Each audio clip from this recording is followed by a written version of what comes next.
Last of the cocaine cowboys arrested in Florida, U.S. Marshals say.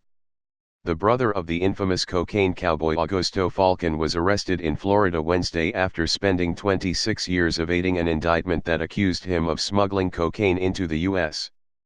Gustavo Falcon, 55, and his wife Amelia were arrested at an intersection in Kissimmee after coming back from a bike ride, the Miami Herald reported. Falcon was booked into the Orange County Jail.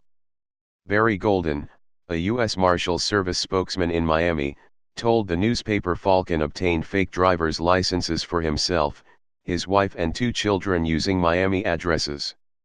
He said Falcon and his wife were going under the aliases Luis and Maria Rice. He is the last of the cocaine cowboys, Golden said. Falcon and his family were renting a house in Kissimmee, which was under surveillance by U.S. Marshals. Golden said discovering that he and his family were still in South Florida surprised investigators because they were under the assumption they had fled to Mexico or Colombia. Authorities caught a break in their search in 2013 when Falcon was involved in a car accident in Orlando and used a fake ID with a Miami address. The incident helped Marshals trace Falcon to the South Florida area. "We figured this all out a month ago," Golden said. "We pulled his driver's license and saw it was the same Gustavo Falcon." Augusto Willie Falcon and his partner Salvador Maluda were the leaders of the notorious cocaine cowboys that helped traffic tons of cocaine into South Florida in the 1980s. The pair used speedboats to smuggle the drugs from Colombia to the Caribbean and then off to Miami.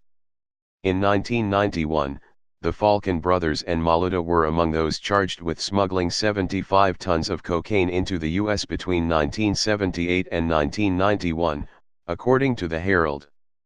5 years later, Augusto Falcon and Maluda were acquitted of the charges, though it was suspected they had bought off witnesses and 1 jury member.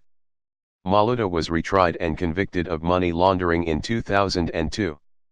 He was initially sentenced to 205 years in prison, but it was reduced to 195 years in 2006. Meanwhile, Augusto Falcon struck a plea deal in 2003 on similar money laundering charges. He was sentenced to 20 years in prison and could be released as early as June.